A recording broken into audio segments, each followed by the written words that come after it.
ನಮಸ್ಕಾರ ವೀಕ್ಷಕರೇ, ಸಪ್ತಶ್ವ ಚಾನೆಲ್ಗೆ ಸ್ವಾಗತ. ಶಿವಮೊಗ್ಗದಲ್ಲಿ ಮತ್ತೆ ಪತ್ತೆಯಾದ ಮಂಗನ ಕಾಯಿಲೆ. ಹೌದು, ಮಂಗನ ಕಾಯಿಲೆ ಎಂದರೆ ಕ್ಯಾಸನೂರು ಫಾರೆಸ್ಟ್ ಡಿಸೀಸ್. ಸಾಮಾನ್ಯವಾಗಿ ಮಂಕಿ ಫೀವರ್ ಎಂದು ಕರೆಯಲ್ಪಡುವ ಈ ಅಪಾಯಕಾರಿ ವೈರಸ್ ಮಲೆನಾಡು ಪ್ರದೇಶಗಳಲ್ಲಿ ವರ್ಷಗಳಿಂದ ಕಂಡು ಬರುತ್ತಿರುವ ಕಾಯಿಲೆಯಾಗಿದೆ. ಇತ್ತೀಚೆಗೆ ಮತ್ತೆ ಈ ಕಾಯಿಲೆ ಪತ್ತೆಯಾಗಿರುವುದರಿಂದ ಆರೋಗ್ಯ ಇಲಾಖೆ ತುರ್ತು ಎಚ್ಚರಿಕೆ ನೀಡಿದೆ. ಮಂಗನ ಕಾಯಿಲೆ ಬಗ್ಗೆ ಜಾಗೃತಿ ಮೂಡಿಸುವುದು ಅಗತ್ಯವಾಗಿದೆ, ಏಕೆಂದರೆ ಇದು ಸಮಯಕ್ಕೆ ಸರಿಯಾಗಿ ಚಿಕಿತ್ಸೆ ಪಡೆದರೆ ನಿಯಂತ್ರಿಸಬಹುದು. ಈ ಕಾಯಿಲೆಯನ್ನು ನಿರ್ಲಕ್ಷಿಸಿದರೆ ಗಂಭೀರ ಪರಿಣಾಮಗಳನ್ನು ಎದುರಿಸಬೇಕಾಗುತ್ತದೆ.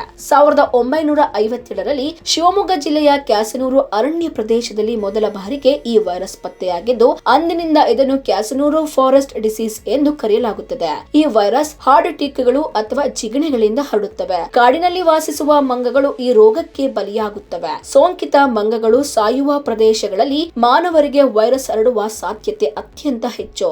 ಮಂಗ ಸತ್ತು ಬಿದ್ದಿರುವ ಸ್ಥಳದಲ್ಲಿ ಜಿಗಣೆಗಳ ಪ್ರಮಾಣ ಹೆಚ್ಚಾಗಿರುವುದರಿಂದ ಆ ಪ್ರದೇಶಗಳಿಗೆ ಹತ್ತಿರ ಹೋಗುವುದು ದೊಡ್ಡ ಅಪಾಯವೇ. ಮಲೆನಾಡಿನ ಅರಣ್ಯ ಪ್ರದೇಶಗಳಲ್ಲಿ ಹೆಚ್ಚು ಜನ ಜೀವಿಸುತ್ತಿರುವುದರಿಂದ ಅಲ್ಲಿ ಕೃಷಿ ಮಾಡುವವರು, ಅರಣ್ಯ ಇಲಾಖೆಯ ಸಿಬ್ಬಂದಿಗಳು, ಜೇನುಗಾರರು, ಮೇಕೆ ಹಸು ಮೇಯಿಸುವ ಜನರು ಮತ್ತು ಪ್ರವಾಸಿಗರು ಹೆಚ್ಚು ಅಪಾಯಕ್ಕೆ ಸಿಲುಕಿದ್ದಾರೆ.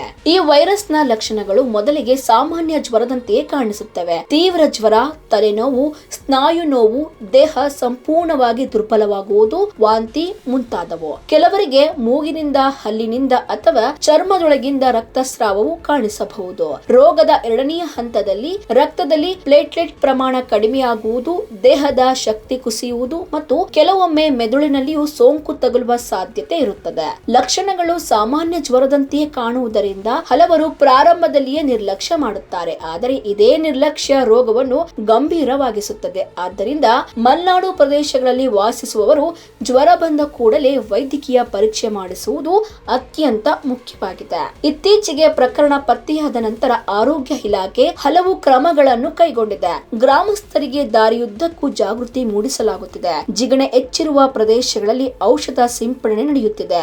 ಐಸಿಎಂಆರ್ ಮತ್ತು ಆರೋಗ್ಯ ಇಲಾಖೆ ಸೇರಿಕೊಂಡು ಸಿರೋ ಸರ್ವೆ ನಡೆಸುತ್ತಿದೆ. ಇದರಿಂದ ರೋಗದ ಹರಡುವಿಕೆಯ ಮಟ್ಟವನ್ನು ನಿಖರವಾಗಿ ತಿಳಿದುಕೊಳ್ಳಬಹುದು. ಅರಣ್ಯಕ್ಕೆ ಹೋಗುವ ಜನರಿಗೆ ಪೂರ್ಣವಾದ ಬಟ್ಟೆ ಧರಿಸುವುದು ಜೊತೆಗೆ ಕೈಗವಸು, ಉದ್ದದ ಬೂಟು ಹಾಕುವುದು ಮತ್ತು ಟಿಕ್ ರಿಪ್ಲೆಂಟ್ ಲೋಷನ್ ಬಳಸುವುದು ಕಡ್ಡಾಯವಾಗಿ ತಿಳಿಸಲಾಗುತ್ತಿದೆ. ಜೊತೆಗೆ ಸಾಕು ಪ್ರಾಣಿಗಳನ್ನು ಅರಣ್ಯ ಪ್ರದೇಶಗಳಿಗೆ ಕರೆದುಕೊಂಡು ಹೋಗದಂತೆ ಎಚ್ಚರಿಸಲಾಗಿದೆ. ಈ ಕಾಯಿಲೆಯನ್ನು ತಡೆಗಟ್ಟುವ ಕ್ರಮಗಳಲ್ಲಿ ಪ್ರಮುಖವಾಗಿ ಕಾಡಿನ ಪ್ರದೇಶಗಳಲ್ಲಿ ಅಚ್ಚೆ ಬಟ್ಟೆ ಕಂಪ್ಲೀಟ್ ಆಗಿ ಧರಿಸಬೇಕು.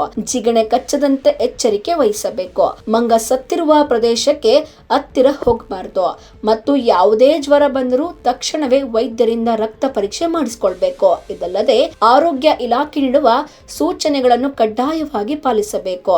ಮಂಗನ ಕಾಯಿಲೆ ವಿರುದ್ಧ ಲಸಿಕೆ ಲಭ್ಯವಿದ್ದರೂ ಅದರ ವಿತರಣೆ ಎಲ್ಲಾ ಕಡೆ ಸಮರ್ಪಕವಾಗಿ ತಲುಪದೇ ಇರುವ ಕಾರಣ ಸರ್ಕಾರ ಈಗ ಲಸಿಕೆ ಉತ್ಪಾದನೆ ಮತ್ತು ವಿತರಣೆ ಹೆಚ್ಚಿಸಲು ಕ್ರಮ ಕೈಗೊಳ್ಳುತ್ತಿದೆ.